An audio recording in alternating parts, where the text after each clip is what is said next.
Welcome, dear listeners, to Corpse at the Old Windmill, a Miss Marple Murder Mystery. Settle into your favorite armchair with a cup of tea as we journey to the quaint English village of St. Mary Mead in the 1950s. Join the inimitable Miss Jane Marple, that sharp-eyed spinster with a knack for unraveling the darkest secrets hidden in everyday village life. This cozy tale of intrigue, clever clues, and gentle justice is perfect for a relaxing evening. Our story unfolds over 10 chapters, each brimming with the charm of classic British mystery. Let us begin. Chapter 1. The Shadow over the Fete. In the heart of St. Mary Mead, where the rolling hills of the English countryside cradled a village as timeless as the seasons, the summer of 1952 bloomed with an air of gentle anticipation. The annual village fete, that cherished tapestry of laughter, homemade preserves, and neighborly chatter, unfolded on the sprawling lawn of the old vicarage. Bunting in cheerful reds and blues fluttered from ancient oaks, their leaves whispering secrets to the warm breeze. Children darted between stalls, their faces sticky with toffee apples, while the scent of freshly baked scones and Mrs. Price's renowned strawberry jam hung heavy in the air.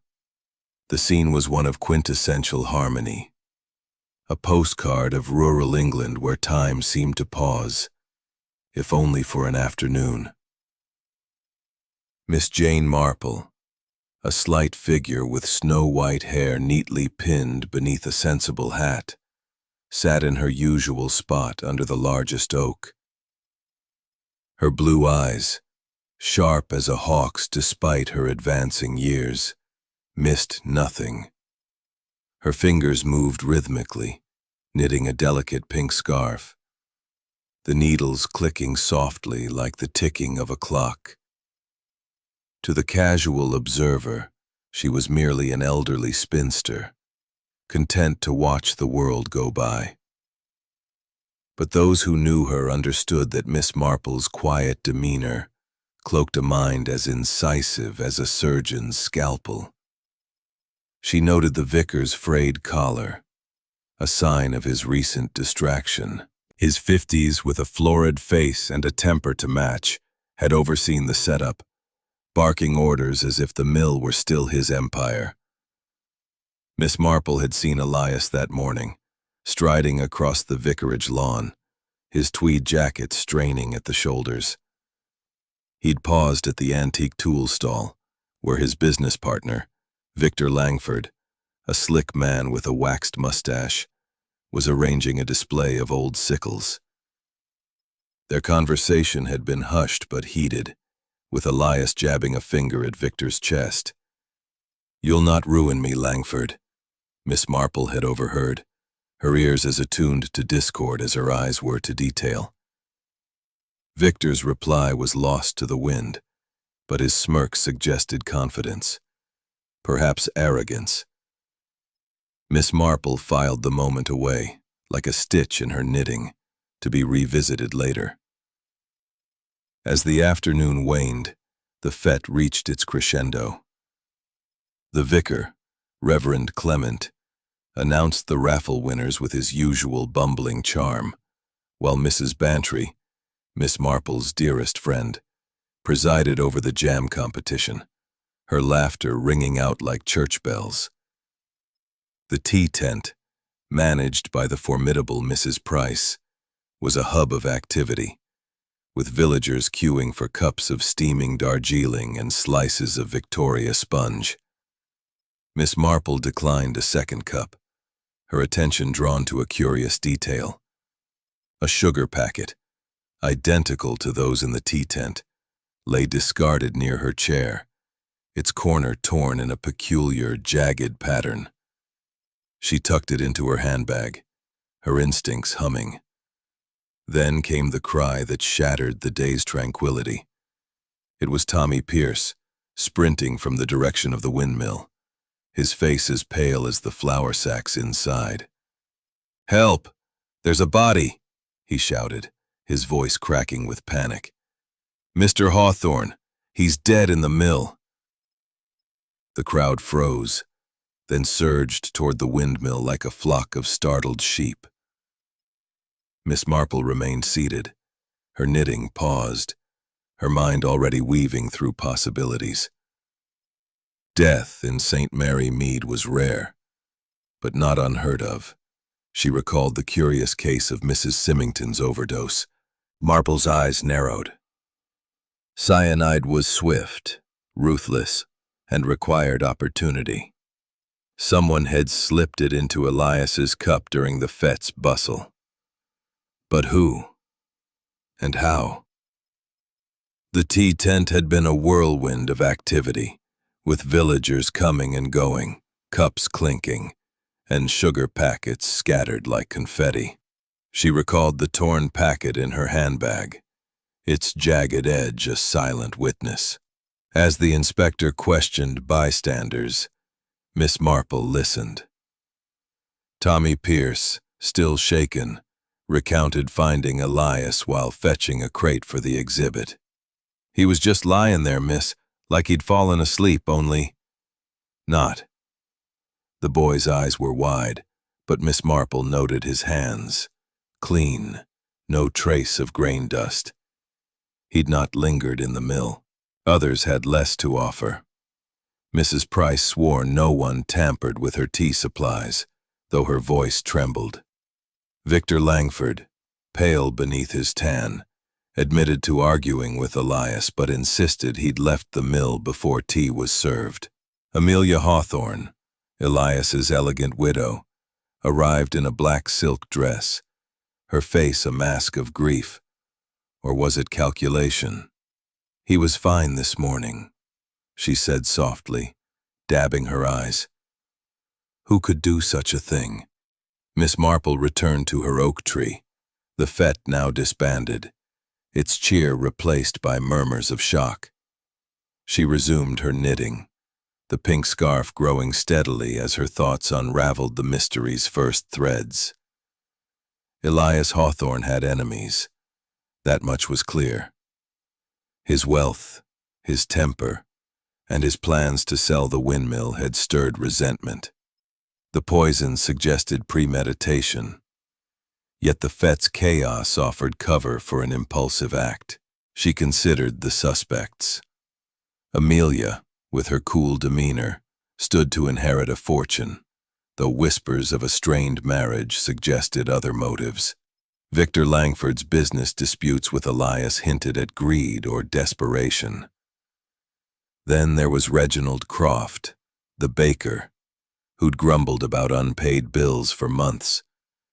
Miss Marple had seen him near the tea tent, his apron dusted with flour but his eyes sharp with anger. She would return to Mead, brew a pot of tea, and ponder. The fête was over, but the mystery had just begun. Chapter 2. Whispers Among the Villagers.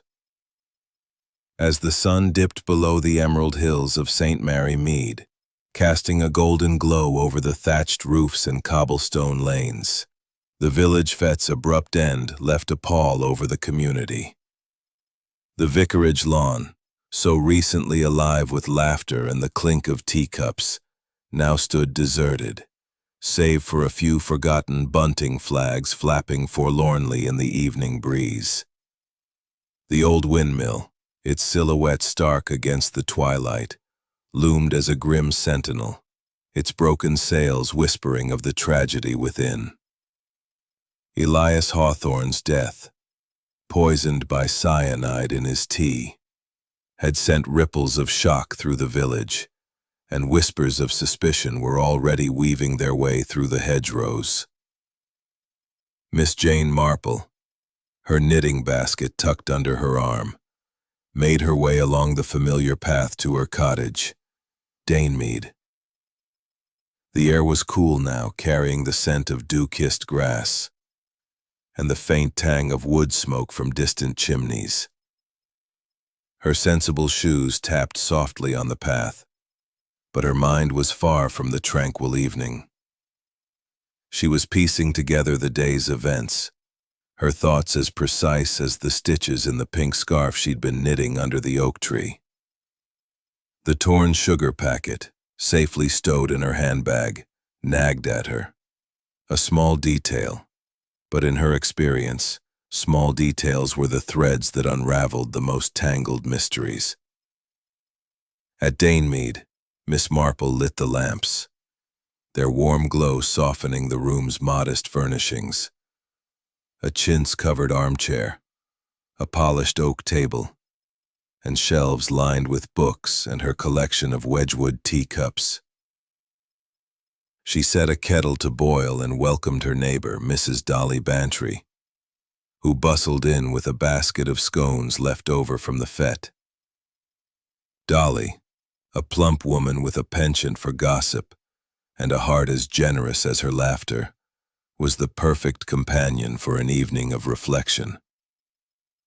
"Oh, Jane," she exclaimed, settling in Dolly's words.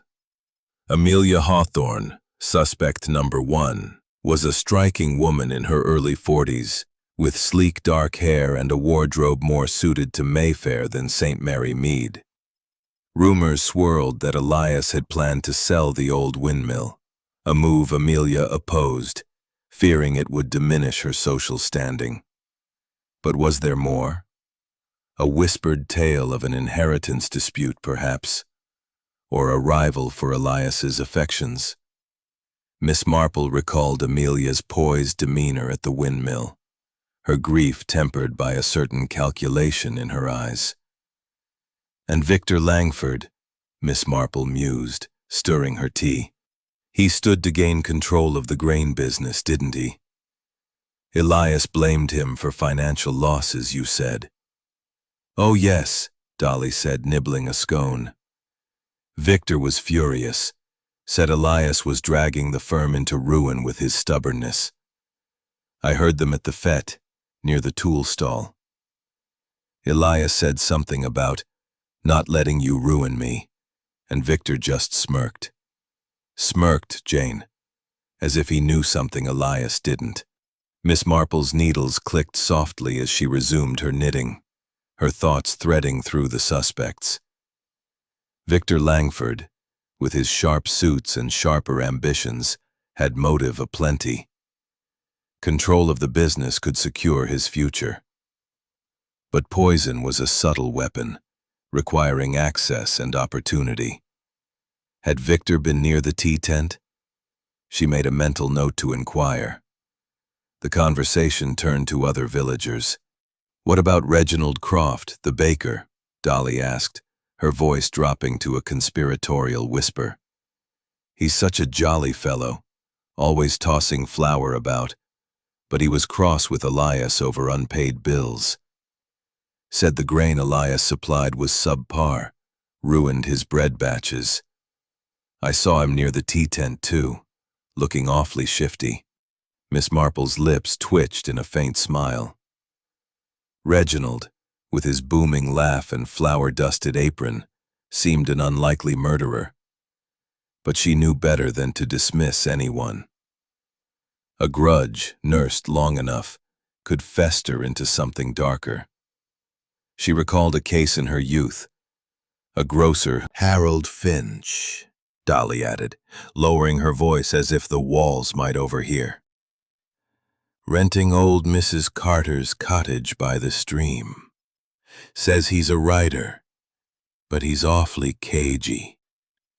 Some say he's a rival mill owner from Chipping Norton, here to sabotage Elias's business. He was lurking near the windmill this morning, and I swear I smelled chemicals on his coat. Photography, he says. But who knows?" Miss Marple's eyes sharpened. Harold Finch, with his guarded manner and city-bought clothes, was an enigma. The chemical scent intrigued her. Cyanide had a distinct almond-like odor, and while photography chemicals were common, they could mask something sinister. She recalled a case in St. Mary Mead years ago where a chemist's assistant had used his trade to conceal a crime. Harold warranted watching. As Dolly prattled on, Miss Marple sipped her tea, her thoughts weaving a tapestry of motives and means. The fete had been a perfect stage for murder, crowded, chaotic, with teacups passing from hand to hand. The poison, likely slipped into Elias's sugar or tea, required someone with access to the tent and knowledge of his habits. Elias was known to take his tea sweet, a detail anyone close to him might exploit. "Dolly," Miss Marple said, setting her cup down, "did you notice anything odd at the tea tent? Anyone lingering, perhaps, or handling the sugar packets?"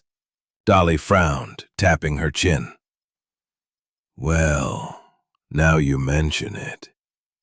I saw Amelia fussing with the tea tray, saying she'd bring Elias his cup herself. Said he liked it just so, 2 sugars, no milk. And Reginald was there too, delivering a tray of scones. Oh, and Lydia offered to help pour, but Mrs. Price shooed her away. Harold Finch was nearby, pretending to read a fete program, but I'd swear he was watching the tent." Miss Marple nodded, her mind cataloging these snippets. The tea tent was the heart of the mystery, a place where ordinary acts, stirring sugar, pouring tea, could conceal malice. She thought of the torn sugar packet in broad daylight, trusting the fete's bustle to cover their tracks. She considered the suspects anew. Amelia, with her inheritance and strained marriage, had motive and opportunity. Victor Langford's business disputes suggested greed, and his presence at the fete placed him near the scene. Reginald Croft's financial woes and proximity to the tea tent made him a contender, though his jovial nature seemed at odds with murder. Lydia Thorne's claim to the mill and her access to the tea supplies hinted at deeper resentment. And Harold Finch, the outsider, carried the shadow of an unknown past, his chemical scent a troubling clue. Miss Marple set her knitting aside, her scarf now a foot longer, its pink loops a testament to her steady hands and steadier mind. Tomorrow she would visit the tea shop, where Mrs. Price's gossip might yield more threads.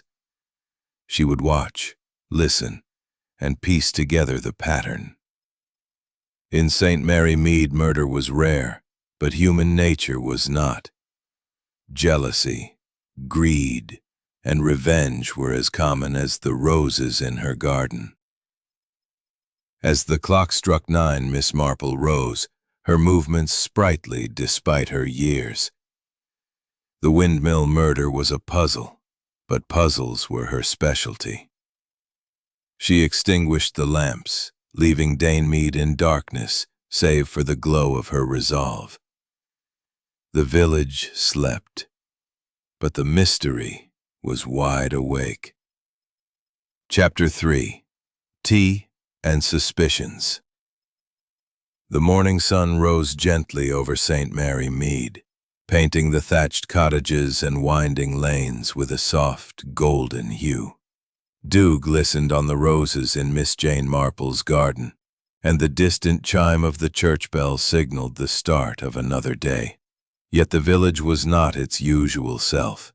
The shock of Elias Hawthorne's murder at the fete lingered like a stubborn mist, and whispers of poison and betrayal drifted through the air, as freely as the scent of freshly baked bread from Reginald Croft's bakery.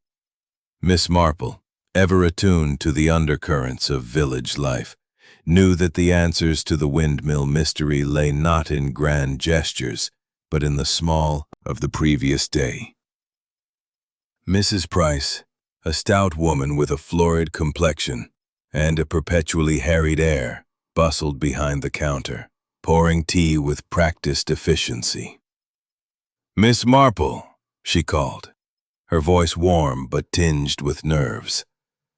What a dreadful business at the fete. Poor Mr. Hawthorne. Will you have your usual? A pot of Darjeeling, please, Miss Marple replied, settling at a corner table near the window. From here she could observe the room and the street beyond, where villagers passed with hurried steps and furtive glances. She noted a sugar packet on her table, identical to the one in her handbag, white, with a blue floral border and a faint tear at one corner. Her fingers brushed it lightly, her mind returning to the cyanide-laced tea that had claimed Elias's life. As Mrs. Price delivered the teapot, Miss Marple seized the moment. Such a tragedy, she said, her tone gentle but probing. You were at the tea tent all afternoon, weren't you?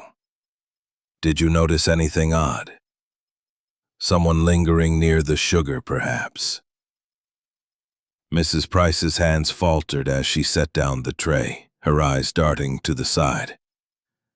Well, I was run off my feet, Miss Marple. So many cups to pour, and everyone wanting their tea just so. But, now you mention it, Amelia Hawthorne was fussing about, insisting on taking Elias's tea herself. Said he liked it with 2 sugars, no milk.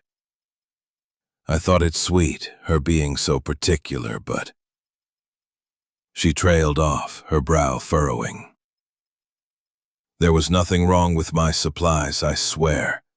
I checked every packet myself. Miss Marple nodded, her expression encouraging. Of course, dear, no one doubts your care. But perhaps someone else was near the tray. Mr. Langford, or Mr. Croft. Mrs. Price hesitated, then leaned closer, her voice dropping. Reginald Croft was in and out, delivering scones. He was grumbling about Elias owing him money, something about bad grain ruining his bread, and that new fellow, Harold Finch, was hovering nearby, reading. Marple replied, her tone mild. You knew Mr. Hawthorne well, didn't you? I understand he supplied your grain. Reginald's smile faltered. Aye, that he did. Not always the best quality, mind you. Cost me a fortune in ruined batches. He owed me a fair sum, but he'd always say, Reg, you'll get your due when the mill's sold. Never happened, of course. His fingers drummed on the table, betraying his unease.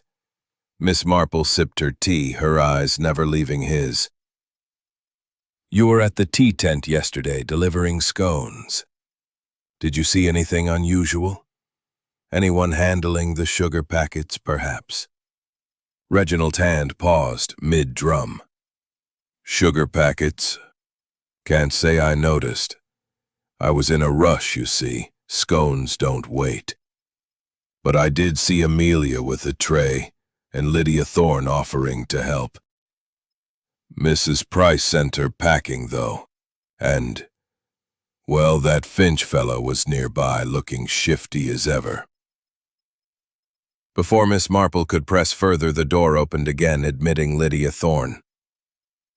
The schoolteacher, a thin woman in her 50s with a pinched face and starched blouse, carried herself with the air of someone perpetually affronted by the world's lack of decorum. She nodded stiffly to Miss Marple and took a seat near the counter, her handbag clutched tightly. Miss Marple noted the tension in her posture, like a tightly wound spring. Good morning, Miss Thorne, Miss Marple said, her voice warm. Such a shock about your cousin Elias, you must be dreadfully upset. Lydia's lips pursed. A shock, yes, but hardly unexpected. Elias was a difficult man. He promised me a share of the windmill's deed, my family's legacy, you know, but he reneged, saying it was his to sell. I told him it was unfair, but he laughed in my face. Her voice trembled with suppressed anger, and her fingers tightened on her handbag. Miss Marple tilted her head, her expression one of gentle concern. "You were at the tea tent, weren't you? Helping Mrs. Price?" Lydia flushed. "Distance." His tone was clipped, and he stirred his coffee with unnecessary vigor. Miss Marple observed him closely, her mind turning over the clues. The sugar packet in her handbag, with its jagged tear, matched those on the tea shop tables. Had it been tampered with before reaching Elias's cup? Harold's chemical scent suggested access to substances like cyanide, though his claim of photography was plausible. Lydia's bitterness and Reginald's financial woes pointed to strong motives, while Amelia's role in delivering the fatal tea raised questions of intent. Victor Langford, absent from the tea shop but ever present in the village's gossip, remained a shadow in the background. As she finished her tea, Miss Marple noticed a small detail. A sugar packet near the counter, half hidden under a napkin, bore the same jagged tear as the one in her handbag. She slipped it into her pocket, her movements unnoticed by the others. The tear was no accident. It suggested someone had opened it, perhaps to replace its contents with poison. But who had the opportunity, and the nerve, to do so in the chaos of the fete? The tea shop buzzed with conversation, but Miss Marple's thoughts were elsewhere. She recalled a case from years ago, when a poisoned cake at a church bazaar had been traced to a tampered sugar bowl. The culprit had been a quiet seamstress, her motive hidden in a web of petty slights. Here, the web was larger, woven from greed, resentment, and perhaps revenge. Elias Hawthorne had enemies, and the tea tent had been their stage. Rising from her table, Miss Marple thanked Mrs. Price and stepped into the morning light. The village seemed unchanged. Children played in the lane. A farmer's cart rumbled by. But the air carried a subtle tension. She would return to Mead and review her notes, perhaps consult her knitting for clarity. The sugar packets, the chemical scent, the whispered motives, they were stitches in a pattern, and Miss Marple was determined to see it whole. As she walked home, the windmill loomed in the distance, its broken sails a silent witness to the crime. The mystery coaxed them into the light. After a light lunch of cucumber sandwiches and a cup of tea, Miss Marple set out, her sensible shoes crunching on the gravel path leading to the village outskirts. She wore a tweed skirt and a lavender cardigan, her straw hat shielding her eyes from the sun. In her handbag, alongside her knitting, rested the 2 torn sugar packets, one from the fete, one from the tea shop, each with a jagged tear that hinted at tampering. The cyanide that killed Elias had been slipped into his tea, likely through the sugar, and Miss Marple suspected the mill itself might reveal more about how the deed was done. The windmill stood alone on a gentle rise, its silhouette stark against the blue sky. Ivy clung to its weathered stones, and the remnants of its sails creaked faintly in the breeze, like the groans of an old man. Once the pride of the Hawthorne family, it was now a relic, used only for storage or the occasional village event.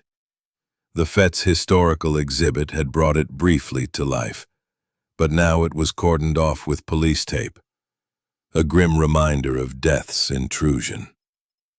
Inspector Slack's constable, a young man with a nervous stutter, stood guard, but he waved Miss Marple through with a nod, accustomed to her quiet authority. Inside, the mill was cool and dim, its air thick with the musty scent of old grain and damp stone. Dust motes danced in the shafts of light streaming through cracked windows, illuminating sacks of flour, rusted tools, and the artifacts from the fete. Ledgers, a brass compass, a tarnished scythe propped against a wall. In the center of the room, a chalk outline marked where Elias had fallen. His body slumped against a grain sack, the poisoned teacup beside him. The cup, now in police custody, had been chipped, its handle stained with tea. Miss Marple's eyes lingered on the spot, her mind reconstructing the scene. She moved carefully, her gaze sweeping the floor.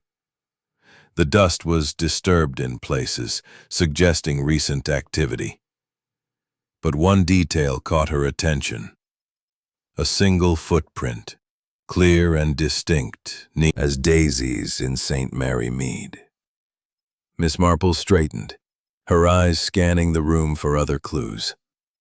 Near the table, a few grains of sugar lay scattered, their crystals glinting faintly in the light.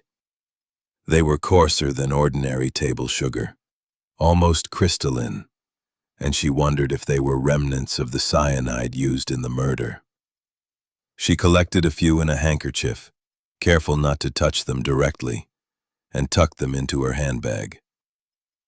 The table itself was rickety, cluttered with fete paraphernalia. A tray of cups, a jug of milk, and a stack of sugar packets, some torn, some intact. One packet, half hidden under a cloth, bore the same jagged tear as those she'd found. She added it to her collection, her mind humming with possibilities. As she explored further, she noticed a faint scratch on the floor near the grain sacks, as if something heavy had been dragged. Following the mark, she found a small trap door, barely visible under a pile of sacks. It was locked, but the hinges were rusty, suggesting infrequent use. What might it conceal? Tools, perhaps, or something more incriminating. She recalled a case in her youth where a hidden cellar had held the key to a poisoning, a bottle of arsenic stashed among preserves.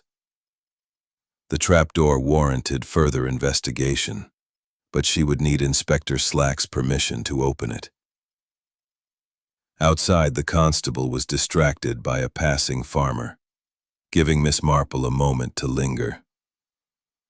She stepped into the sunlight and circled the mill, noting its overgrown garden. Among the weeds, a cluster of foxgloves caught her eye, their purple bells swaying in the breeze.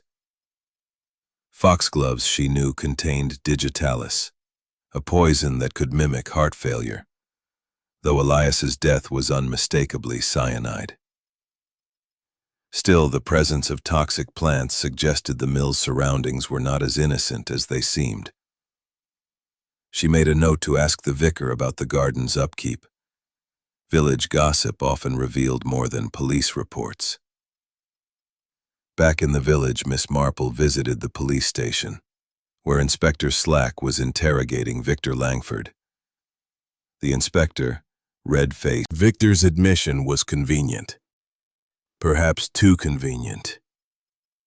A footprint left so clearly could be a plant, designed to shift suspicion. She recalled a case where a gardener had left deliberate tracks to frame a rival. "And the sugar packets?" she asked. "Did you see anyone handling them?" Victor shrugged. Everyone was in and out of that tent. Amelia was fussing over Elias's tea, and Reginald Croft was delivering scones. I didn't notice anything else. Miss Marple thanked him and left, her mind turning over the footprint. It was a red herring, she suspected, but a clever one. The real clue lay in the sugar packets and the coarse crystals she'd found. Cyanide, she knew, could be disguised as sugar, but it required access and opportunity. Who had both? Amelia, who'd insisted on preparing Elias's tea? Reginald, with his access to the tent? or Harold Finch, whose chemical scent suggested familiarity with poisons. She returned to Mead, where the afternoon light filtered through her lace curtains. Over a cup of tea, she reviewed her findings. The footprint pointed to Victor, but its clarity was suspicious. The sugar packets, with their jagged tears, suggested tampering, and the coarse crystals hinted at cyanide's presence. The trapdoor intrigued her. Could it hide a stash of poison, or perhaps a record of Elias's dealings? And the foxgloves, while unrelated to cyanide, suggested the mill was a place where death could hide in plain sight. Miss Marple's thoughts drifted to her suspects. Amelia Hawthorne, with her poised grief and motive of inheritance, had been closest to the tea tray. Victor Langford's business disputes and convenient footprint made him a target, but perhaps too obvious. Reginald Croft's financial woes and presence at the tent were troubling, though his jovial nature seemed at odds with murder. Lydia Thorne, with her claim to the mill, had been shooed from the tent, but her resentment was palpable. And Harold Finch, the outsider, remained a cipher, his chemical scent a persistent clue. As she sipped her tea, Miss Marple Hawthorne's murder at the Old Windmill had stirred the community like a stone dropped in a still pond, and whispers of poison and betrayal rippled through every conversation. Miss Jane Marple, her mind as sharp as ever, sat in her garden at Mead, surrounded by blooming delphiniums and roses, her knitting idle for once. The clues she'd gathered, the torn sugar packets, the suspicious footprint, the coarse crystals, the locked trap door, were threads in a tapestry, and she was determined to weave them into a clearer picture. After a light tea of scones and jam, Miss Marple decided to host an impromptu gathering in her garden. The setting, with its neat flower beds and wicker chairs, was perfect for drawing out confidences. Villagers often let their guard down amid the scent of lavender and the clink of teacups, and Miss Marple knew how to listen. She invited the key suspects, Amelia Hawthorne, Victor Langford, Reginald Croft, Lydia Thorne, and Harold Finch, along with her friend Mrs. Dolly Bantry, whose gossip was as reliable as the church clock. The pretext was simple: a neighborly tea to ease the village's nerves after the tragedy. But Miss Marple's true purpose was to observe, to probe, and to uncover the truths hidden in casual words and fleeting glances. The guests arrived promptly at 3 o'clock, their faces a study in contrasts. Amelia Hawthorne, elegant in a black silk dress, her dark hair swept into a chignon, carried herself with the poise of a woman accustomed to attention. Yet her eyes, shadowed with grief, or perhaps calculation, darted nervously as she accepted a cup of tea. Victor Langford, his mustache impeccably waxed, wore a tailored suit that seemed out of place among the village's tweeds and cottons. His smile was tight, his fingers drumming on the arm of his chair. Reginald Croft, the baker, arrived in his usual flour-dusted apron, his jovial demeanor tempered by a wariness Miss Marple noted at once. Lydia Thorne, stiff and prim in a starched blouse, clutched her handbag as if it were a shield, her lips faltering. "Unusual. No, I just wanted to make sure he had his tea the way he liked it. 2 sugars, no milk. He was particular, you know." Her voice trembled, and she dabbed her eyes with a lace handkerchief. "We weren't always happy, Elias and I. He was planning to divorce me, you see. For Lydia, of all people." She cast a venomous glance at the school teacher. Lydia gasped, her face flushing scarlet. "That's preposterous! Elias and I were cousins, nothing more. He promised me a share of the windmill, my family's legacy. But he betrayed me. I'd never stoop to such nonsense." Her voice rose and her handbag slipped to the ground, revealing a glimpse of papers inside. Letters, perhaps? Miss Marple's eyes narrowed, but she kept her tone gentle. "Of course, dear. Families can be complicated. Reginald, you were at the tea tent delivering scones. Did you see anyone tampering with the sugar packets?"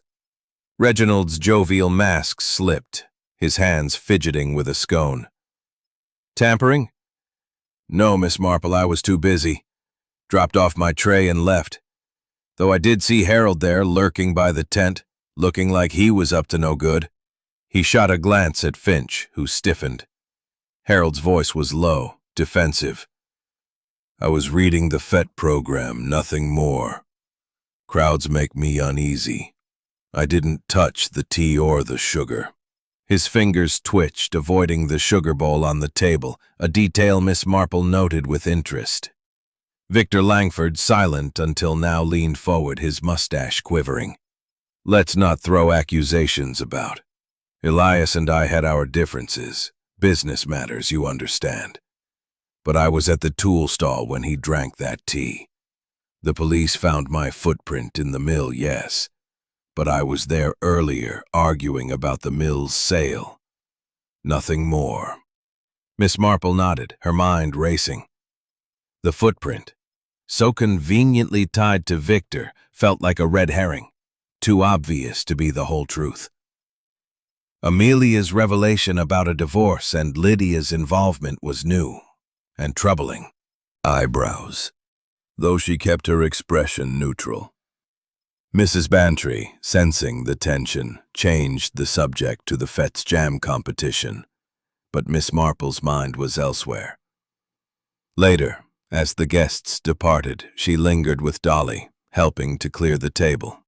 "Dolly," she said softly, "did you notice Lydia's handbag? Those papers looked like letters. And Harold's reluctance to touch the sugar.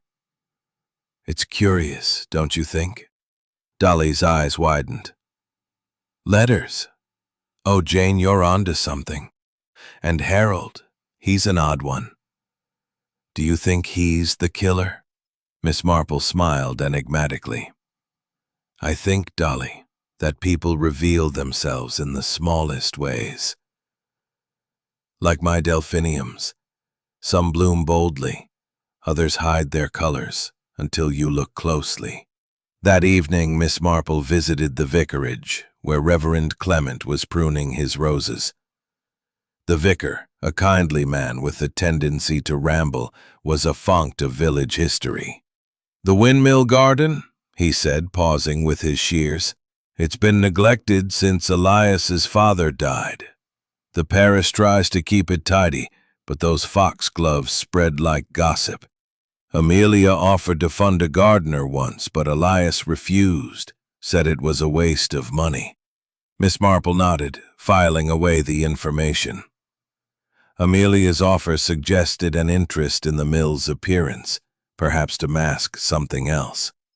Back at Mead, she examined the sugar packets again, their jagged tears identical to the one she'd found in the mill. The coarse crystals she'd collected were another clue. Cyanide, she suspected, disguised as sugar. But how had it reached Elias's cup? The tea tent had been chaotic, with Amelia, Reginald, and Lydia all nearby, and Harold hovering at the edges. A new lead emerged when Dolly telephoned, her voice breathless. "Jane, you won't believe it. They found letters in Elias's desk at the mill. Love letters, from Lydia to Elias. Passionate ones, too. Could she have been in love with him?" Miss Marple's lips twitched. "Love letters? How curious. Tell me, Dolly." "Hide evidence of the poison's source?" And the foxgloves, though unrelated to cyanide, hinted at a mind familiar with poison. Harold's knowledge of the plants was troubling, as was his chemical scent. Yet Amelia's role in delivering the tea and Reginald's access to the tent could not be ignored. Miss Marple recalled a case from her youth where a poisoned cordial had been traced to a tampered sugar bowl. The culprit had been a quiet widow, her motive hidden in a web of slights. Here the motive was clearer: greed, resentment, or revenge, but the killer's identity remained elusive. She would need to dig deeper, perhaps by examining the trapdoor or questioning Harold about his photography. For now she set her knitting aside, the scarf a testament to her patience. The garden tea had yielded secrets, but the windmill's shadows held more. Chapter 6. Midnight Revelations. The moon hung low over St. Mary Mead, its pale light casting a silver sheen across the sleeping village. The thatched roofs and winding lanes were quiet, save for the occasional hoot of an owl or the rustle of leaves in the night breeze. At Danemead, Miss Jane Marple sat by her fireplace, the embers casting a warm glow across her sitting room. Sleep eluded her, her mind restless with the threads of Elias Hawthorne's murder. The torn sugar packets, the suspicious footprint, the coarse crystals, the locked trapdoor, the foxgloves, and now the forged love letters found in Elias's desk. They formed a pattern, but one with knots she had yet to untangle. Her knitting lay untouched, the pink scarf a silent witness to her preoccupation. Tonight, she sensed, was a night for revelations, and she would not rest until the mystery's shape grew clearer. Miss Marple lit a single lamp, its soft light illuminating her notebook, where she'd jotted her observations. The cyanide that killed Elias had been slipped into his tea, likely via a tampered sugar packet, during the chaos of the Fett's tea tent. The suspects, Amelia Hawthorne, Victor Langford, Reginald Croft, Lydia Thorne, and Harold Finn. Eyes. Bundling herself in a woolen shawl, Miss Marple slipped out into the cool night, her steps silent on the dew-damp path. The village was hushed, its windows dark, but the windmill loomed in the distance, its broken sails ghostly under the moonlight. Harold's cottage, a modest dwelling by the stream, was a short walk away. As she approached, she noticed a faint light flickering through the curtains. A candle, perhaps, suggesting he was awake. She paused, her instincts honed by years of quiet observation, and circled the cottage, keeping to the shadows. A small shed stood behind the cottage, its door ajar. Miss Marple hesitated, then peered inside, her eyes adjusting to the dimness. The air was sharp with the chemical tang she'd noted on Harold's coat. Ammonia, perhaps, or something more sinister. On a workbench lay bottles, a mortar and pestle, and a small vial labeled potassium cyanide. Her heart quickened. Cyanide, used in photography for developing prints, was also a deadly poison. Had Harold used it to kill Elias? But the vial's label was pristine, almost too new, and its placement on the workbench seemed deliberate, as if meant to be found. A plant, perhaps, to frame him? Miss Marple slipped back to the path, her mind racing. Harold's shed was incriminating, but its obviousness echoed the footprint in the mill. She recalled a similar case, where a planted bottle of arsenic had misled the police until a hidden diary revealed the true culprit. Returning to Danemead, she sat by the fire, her notebook open. The vial was a red herring, she decided, but it confirmed Harold's access to cyanide. His defensive demeanor at the garden tea, avoiding the sugar bowl, suggested guilt or fear of being framed. Her thoughts turned to the love letters. Dolly's call about their fresh ink suggested they were forged, likely to implicate coarse crystals she'd collected were likely cyanide, disguised as sugar. Elias's habit of taking 2 sugars in his tea was well known, making the packets an ideal vehicle for poison. Amelia had prepared his tea. Reginald had been near the tent. Lydia had offered to pour, and Harold had hovered nearby. Victor, though absent from the tent, could have orchestrated the act through another. A sudden thought struck her. The tea tent's chaos was deliberate, a smokescreen for the killer's actions. She recalled the fete's bustle, villagers queuing, cups clinking, Mrs. Price distracted. Someone had slipped cyanide into a packet, knowing Elias would use it. But how had they ensured it reached him? Amelia's insistence on delivering his tea was suspicious, but Reginald's scones and Lydia's offer to help provided equal opportunity. Harold's presence, reading a program, was too convenient an alibi. Miss Marple sat again, her notebook filling with connections. The suspect's motives were clear.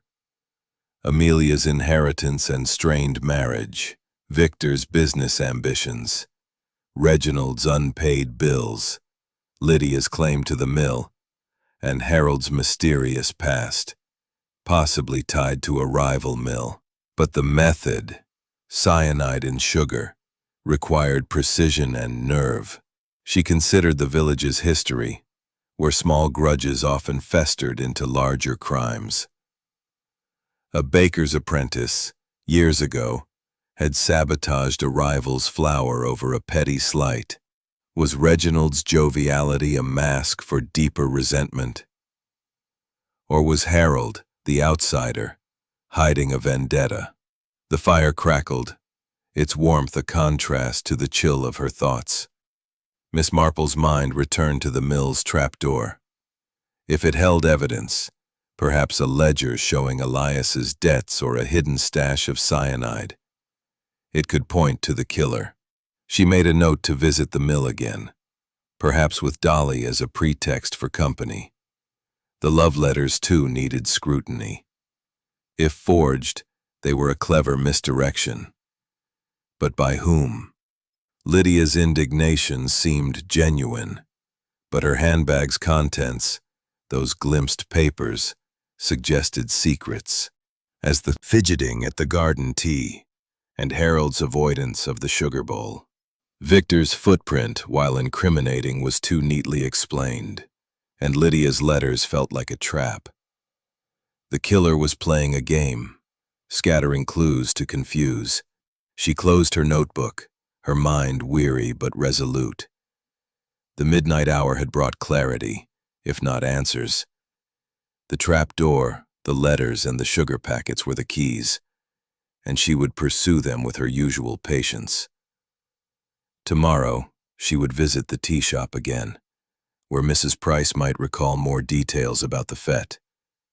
She would also speak to Slack about the trapdoor, framing it as a concern for village safety. The foxgloves, though a distraction, hinted at a broader pattern.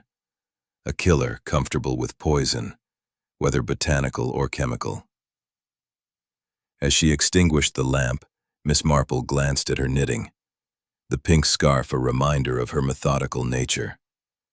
The mystery was a tangle, but every knot could be undone with care. She retired to bed, the moonlight streaming through her window, her thoughts already on the morning. The windmill's secrets were waiting, and Miss Marple would find them, one stitch at a time. Chapter 7. The Vicar's Insight. The morning sun rose over St. Mary Mead, its gentle rays filtering through the mist that clung to the village's rolling hills. The church bell tolled softly, calling the faithful to Sunday service, and the air carried the comforting scents of freshly baked bread and blooming roses. Yet, beneath this serene facade, the village remained unsettled by Elias Hawthorne's murder at the Old Windmill. The cyanide-laced tea, the torn sugar packets, the suspicious footprint, the locked trapdoor, the foxgloves, and the forged love letters formed a complex web. And Miss Jane Marple, with her keen mind and quiet persistence, was determined to unravel it. Her visit to Harold Finch's cottage the previous night had confirmed his access to cyanide, but the vial's pristine label suggested a setup. Today, she would seek new perspectives, starting with the vicar, whose sermons often revealed more than spiritual guidance. Miss Marple, dressed in long-winded sermons, stood at the pulpit, his voice earnest as he spoke on forgiveness.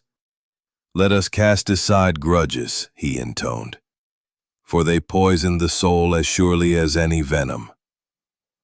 Miss Marple, seated in her usual pew near the back, listened attentively, but her mind wandered to the literal poison that had claimed Elias.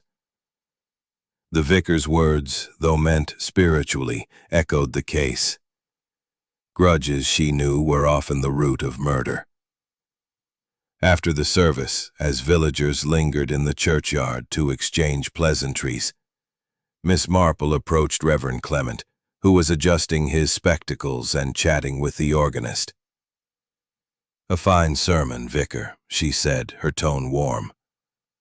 "Forgiveness is a timely topic with all that's happened. You knew Elias Hawthorne well, didn't you?" The vicar's smile faltered, his eyes clouding. "Poor Elias. Yes, he was a generous donor to the church, though not without his faults. He had a sharp tongue, especially lately. Argued with Reginald Croft over tithes, you know. Said the baker was skimping on his contributions. I tried to mediate, but Elias was stubborn." Miss Marple nodded, her mind cataloging the detail. Reginald's financial disputes with Elias extended beyond unpaid bills, it seemed. "And the windmill?" she asked. "Elias planned to sell it, I hear. Did he discuss that with you?" Reverend Clement sighed, his fingers fidgeting with his prayer book. "He did. Wanted to turn it into flats, modernize the village. Amelia opposed it, thought it would ruin St. Mary Mead's charm. Lydia, too, was furious, claiming the mill was her birthright. I urged Elias to reconsider, but he was set on it. Said it would secure his legacy." Miss Marple's eyes twinkled. The vicar's words confirmed motives for Amelia and Lydia, but they also painted Elias as a man at odds with his community. She thanked the vicar and lingered in the churchyard, observing the villagers. Amelia Hawthorne, in a black veil, stood apart, her posture rigid. Victor Langford, his mustache gleaming, chatted with the offering to help. Harold Finch was nearby, pretending to read that FET program. "I don't trust him, Miss Marple. Those city types always have secrets." Thanking her, Miss Marple continued to Mead, her mind buzzing. The postmistress's observation was a crucial discovery. Amelia's actions at the tea tent pointed to opportunity, if not intent. But sugar, or something more sinister?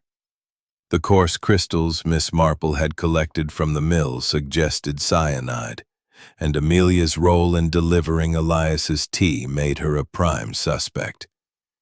Yet the forged love letters and the planted cyanide vial in Harold's shed suggested a broader conspiracy, designed to mislead. At Mead, Miss Marple brewed a pot of Earl Grey and sat by her window, her notebook open. She reviewed the clues. The sugar packets with their jagged tears. The footprint implicating Victor. The trapdoor's potential secrets. The foxgloves hinting at poison knowledge. And now the postmistress's testimony.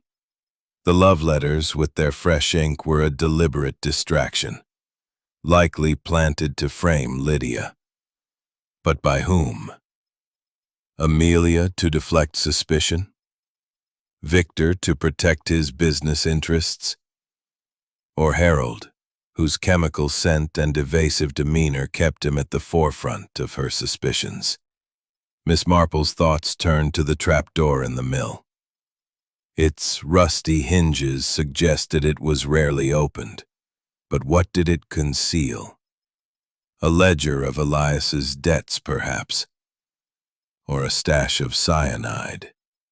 She resolved to persuade Inspector Slack to investigate it, perhaps by suggesting it held documents vital to the case. The footprint tied to Victor was too obvious, like the vial in Harold's shed.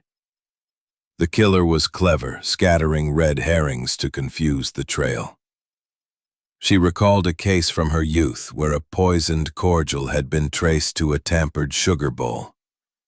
The culprit, a quiet widow, had used her knowledge of village habits to strike unnoticed. Here the killer knew Elias's preference for 2 sugars, a detail exploited in the fête's chaos. Amelia's actions at the tea tent as reported by haste, or perhaps a deliberate mark to identify the tampered packet. Had the killer marked it to ensure Elias received the poison? Amelia, who delivered the tea, would have known which packet to use, but Reginald, with his access to the tent, could have slipped cyanide into a packet during his deliveries. Lydia's offer to pour tea, though rebuffed, placed her near the tray, and Harold, lurking nearby, could have orchestrated the act from a distance. Miss Marple sat again, her notebook filling with connections. The postmistress's testimony was a breakthrough, but it needed corroboration. She would visit the tea shop tomorrow, where Mrs. Price might recall more details about the fête. The trapdoor, too, demanded attention. Its contents could reveal Elias's enemies or the poison's source. The foxgloves, while a distraction, suggested a mind comfortable with poison, whether botanical or chemical. Harold's comment about their toxicity was too pointed to ignore. As the afternoon waned, Miss Marple received a call from Dolly Bantry, her voice breathless with gossip. "Jane, you won't believe it. Inspector Slack had those sugar crystals you found tested. They're cyanide, just as you thought. Disguised as sugar, can you imagine?" Miss Marple's lips twitched in a faint smile. "I can, Dolly. It's a classic trick, like hiding a thorn in a rose." "Did the inspector say anything about the trap door in the mill?" Dolly hesitated. "Not yet, but he's planning to search it tomorrow. Says there might be business papers, or something worse." "Oh, Jane, this is all so thrilling and dreadful." Thanking her, Miss Marple hung up, her mind racing. The confirmation of cyanide in the crystals tightened the net around the suspects. Amelia's actions at the tea tent, Reginald's access, Lydia's proximity, and Harold's expertise all pointed to guilt, or a clever frame. The trapdoor's contents could be the key, revealing debts, secrets, or even the poison's source. Victor's footprint, while a red herring, suggested he was being targeted, perhaps to divert delicate patterns across Miss Jane Marple's sitting room. Outside, St. Mary Mead hummed with its usual rhythm. Children laughing in the lane, the distant clatter of a milk cart. But the village's tranquility was a fragile veneer, stretched thin by the shadow of Elias Hawthorne's murder. The cyanide-laced tea, the torn sugar packets, the suspicious footprint, the locked trapdoor, the foxgloves, the forged love letters, and now the confirmed cyanide crystals formed a complex tapestry. And Miss Marple, with her sharp mind and quiet resolve, was determined to unravel its final threads. The vicar's insights and the postmistress's testimony had narrowed the suspects, but the killer's identity remained just out of reach, hidden in the ordinary details of village life. Miss Marple decided to host another tea at Mead, this time inviting only the key suspects: Amelia Hawthorne, Victor Langford, Reginald Croft, Lydia Thorne, and Harold Finch. The setting, her cozy sitting room with its chintz armchairs and Wedgwood teacups, would put them at ease, or so she hoped, encouraging unguarded moments that might reveal the truth.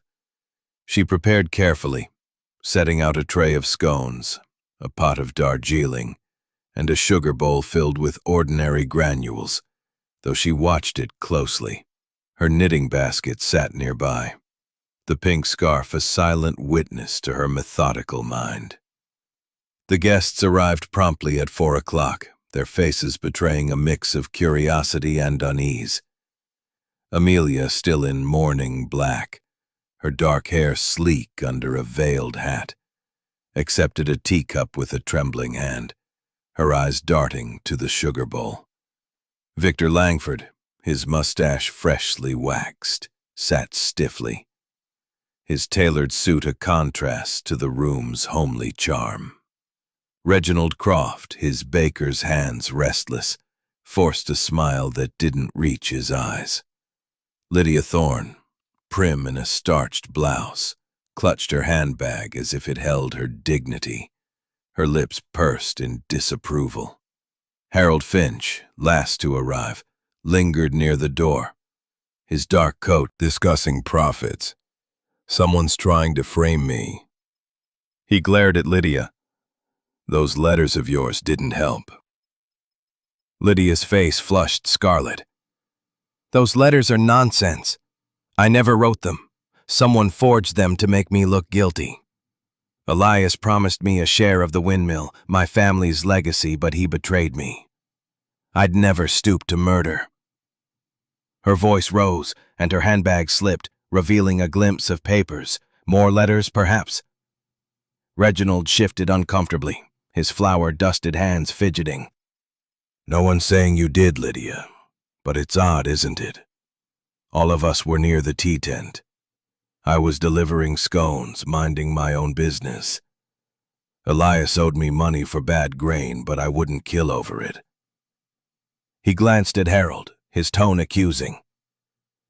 "You were there, Finch, skulking about. What's your excuse?" Harold's jaw tightened, his voice low. "I told you I was reading the FET program. I don't like crowds, and I don't touch sugar, never have." His fingers twitched, avoiding the sugar bowl, and Miss Marple's eyes narrowed. His aversion was telling: fear, guilt, or caution. Miss Marple sipped her tea, her gaze moving from one suspect to another. "It's curious," she said, her tone mild, "how the smallest things betray us. A torn sugar packet, a footprint, a letter with fresh ink. The police found cyanide in the crystals I collected from the mill, disguised as sugar.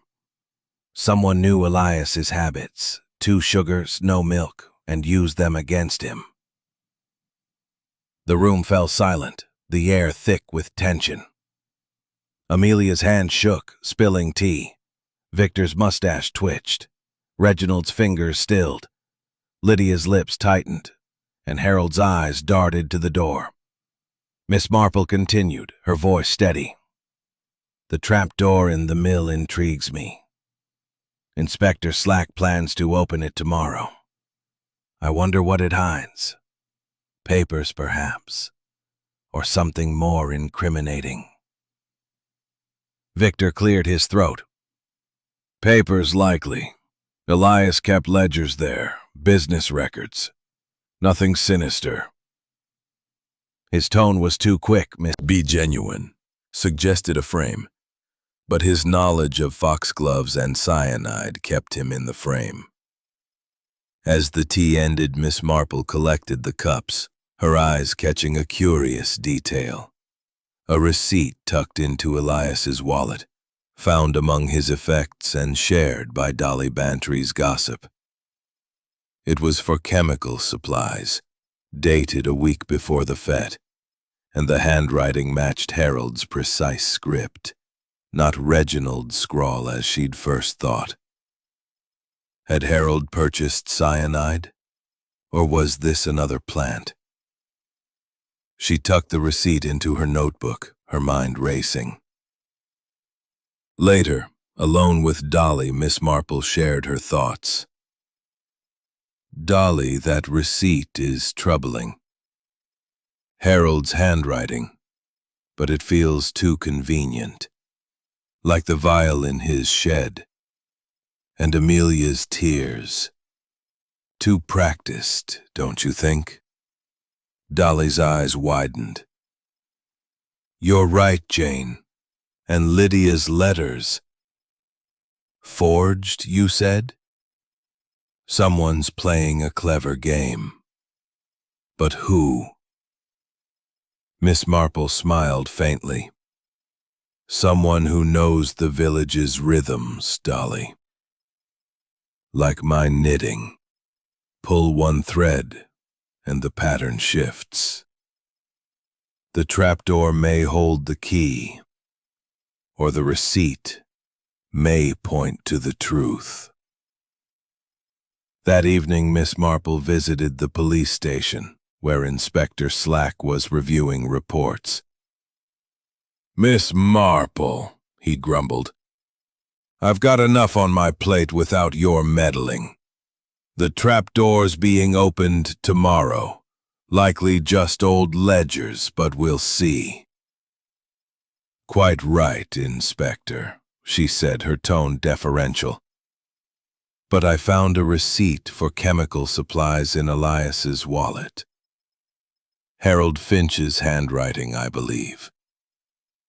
It might be worth checking. Slack's eyes narrowed, but he took the receipt, muttering about amateurs. Miss Marple left, satisfied. The receipt, like the footprint and letters, was a thread to tug, but the trapdoor was her focus.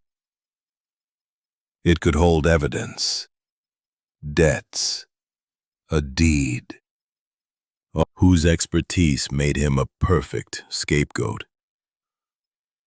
As the fire crackled, Miss Marple's thoughts sharpened. The trapdoor's contents could reveal Elias's enemies.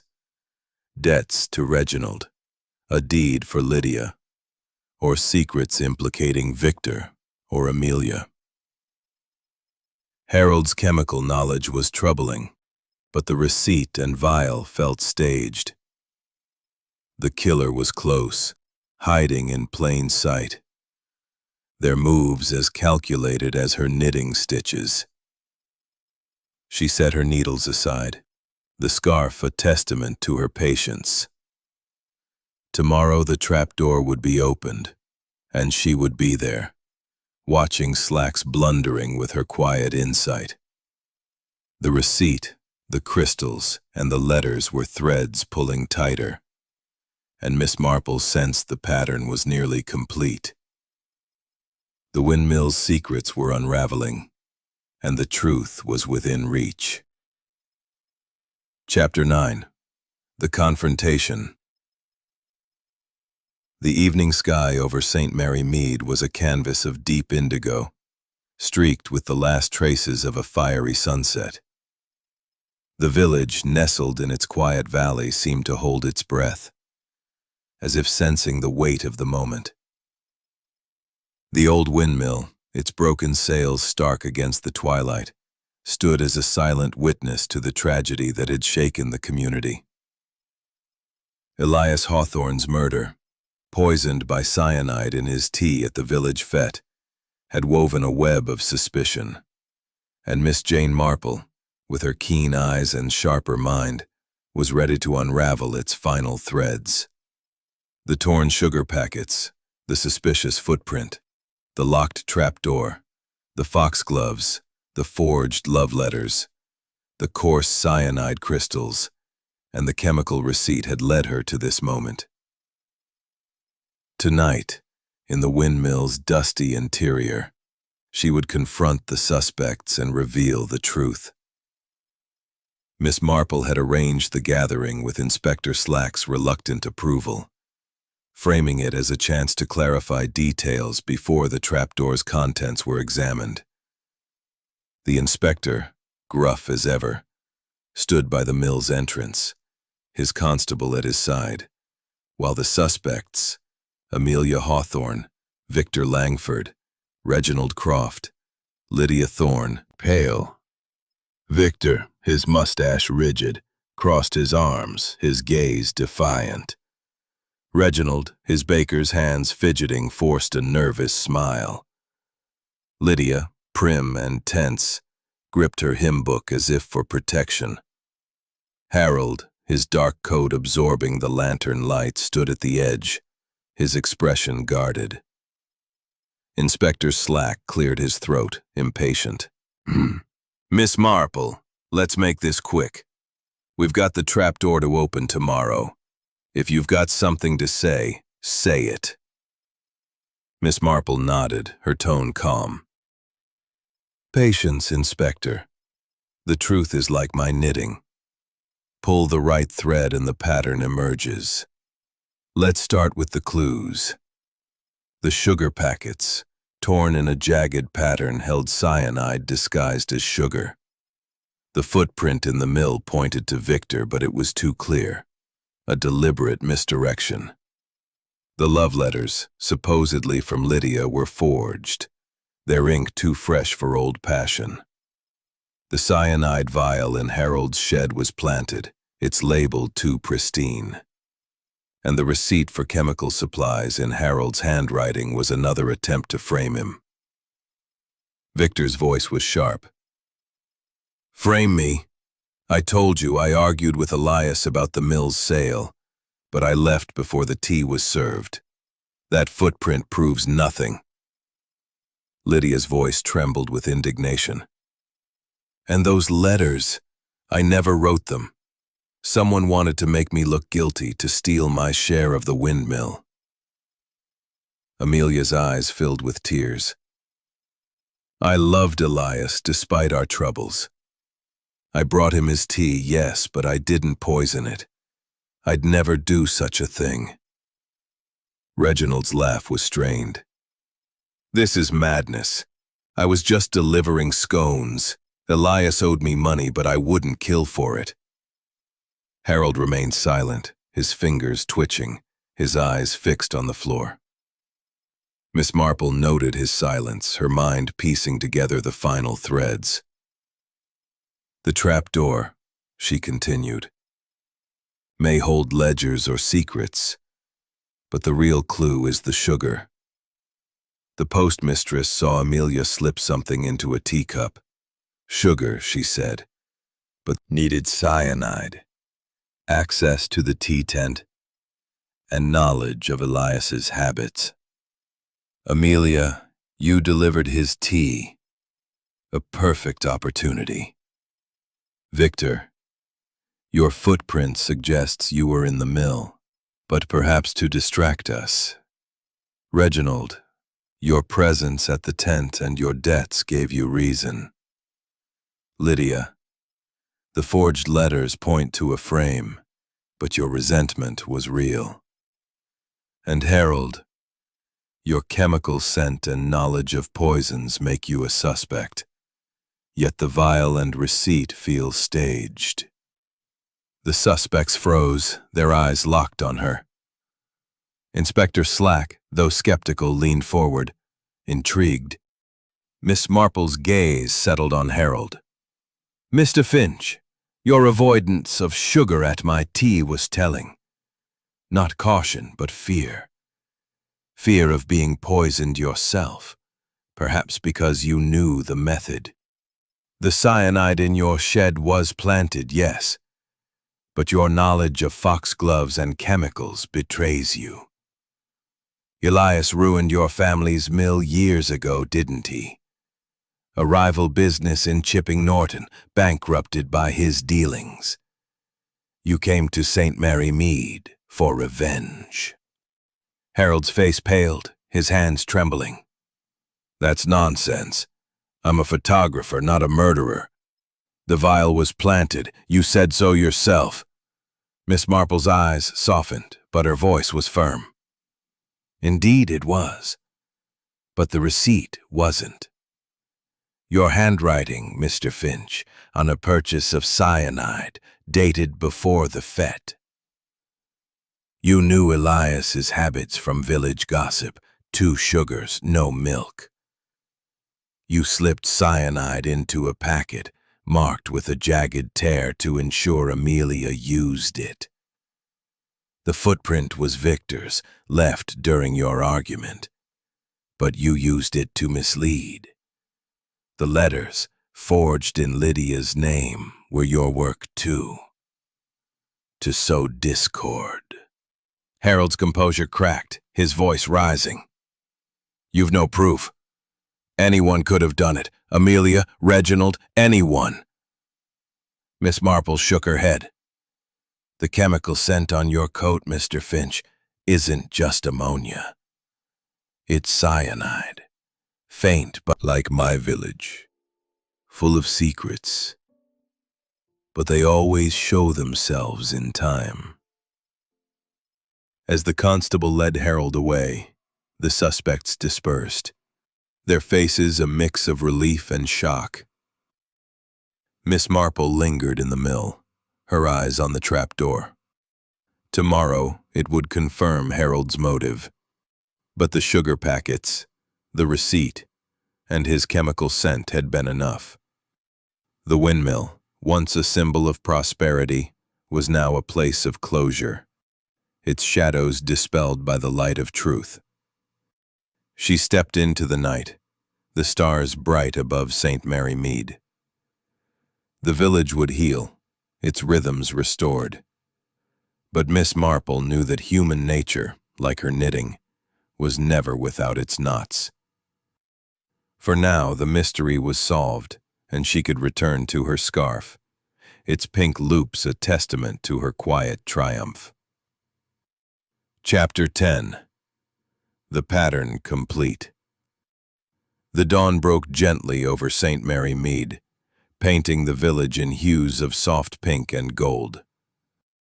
The thatched cottages, their gardens bursting with late summer roses, stood serene, as if the turmoil of Elias Hawthorne's murder had been a fleeting storm. The Old Windmill, its broken sails now still in the morning calm, no longer loomed as a specter of tragedy, but as a relic of a mystery solved. Miss Jane Marple, her mind as sharp as the needles in her knitting basket, sat in her garden at Danemead, a cup of tea steaming beside her. The confrontation in the windmill the previous night had unmasked Harold Finch as the killer, his confession tying together the threads of cyanide-laced sugar packets, forged love letters, a planted footprint, and a chemical receipt. Yet as she sipped her tea, Miss Marple knew that the final stitches of the case, confirmation of motive and closure for the village, required one last visit to the mill.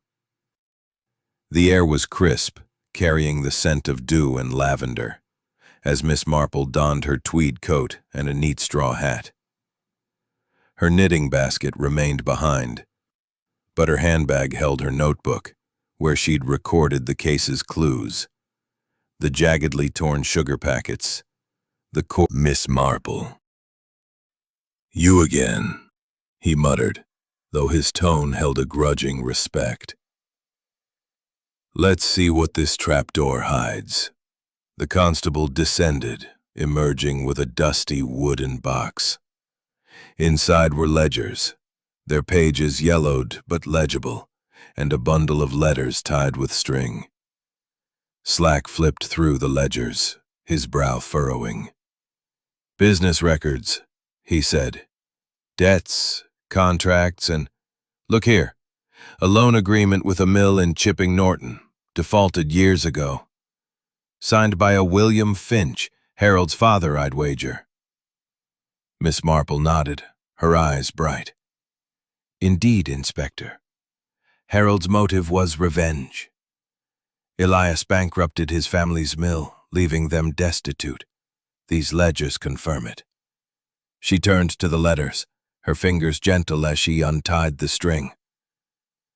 They were not love letters, but correspondence between Elias and a solicitor discussing the mill's sale. One letter, dated a month before the fete, mentioned Harold Finch by name, accusing him of sabotage. "Elias suspected Harold," she said softly. "Perhaps that's why Harold acted when he did." Slack grunted, impressed despite himself. "You are right about Finch. The cyanide receipt, his handwriting, it's all here. And those sugar crystals you found tested positive for cyanide. He marked the packets with those jagged tears to ensure Amelia used the right one." Miss Marple's lips twitched in a faint smile. A clever plan, but not clever enough. The forged love letters were meant to frame Lydia, and Victor's footprint was a distraction. Harold used the fete's chaos, knowing Amelia would deliver Elias's tea. But his fear of sugar at my tea betrayed him. He knew the method too well. The constable, rummaging further, found a small vial in the box, its label faded but readable. Potassium cyanide. Unlike the pristine vial in Harold's shed, this one was old, its contents likely depleted. "This must be where he got it," Slack said, shaking his head. "Hid it here, then planted the new vial to throw us off." Miss Marple's mind pieced together the final details. Their tears a signature of Harold's haste. Back in the village, Miss Marple visited Mrs. Dolly Bantry, who was eager for news. "Jane," Dolly exclaimed, setting out a tray of scones. "Is it true? Harold Finch confessed." Miss Marple nodded, accepting a cup of tea. "He did, Dolly. His family's ruin drove him to it. The ledgers in the trapdoor proved Elias bankrupted his father's mill.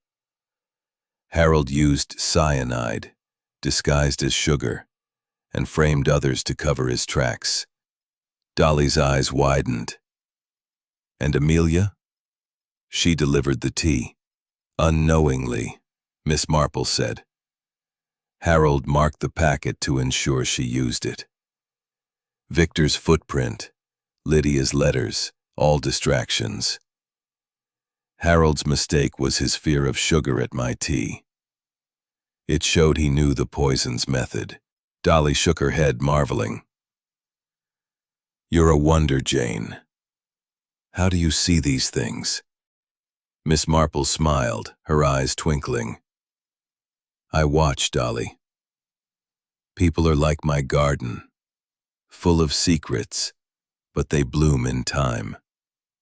The smallest details, a torn packet, a nervous glance, tell the story." As she left Dolly's, Miss Marple passed the tea shop where Mrs. Price was sweeping the step. "Miss Marple," she called, "they say Harold Finch did it. Is it true?" "It is," Miss Marple replied. "The sugar packets were the clue. You didn't notice, but someone tampered with them under your nose." Mrs. Price gasped.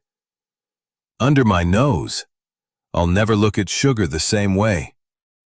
Miss Marple smiled and continued home, her thoughts turning to the village's healing. Amelia, cleared of suspicion, would inherit Elias's estate, though her grief was tinged with relief. Victor, freed from the footprint's shadow, would take over the grain business. Reginald's debts would be settled, easing his jovial mask. Lydia, her claim to the mill vindicated by the ledgers, might find peace, though her indignation lingered. The village, resilient as ever, would move on, its rhythms restored. At Mead, Miss Marple sat by her fire, surfaced in moments of crisis. Elias's death had exposed these truths, but Miss Marple's quiet observation had restored balance. She set her needles aside, the scarf nearly complete. Tomorrow, she would attend the village council, where the mill's future would be discussed. Amelia planned to preserve it as a historical site, a gesture to heal old wounds. For now, Miss Marple sipped her tea, the case closed, the village at peace. The windmill's secrets were laid bare, and St. Mary Mead could breathe again, its heart beating in time with her steady stitches.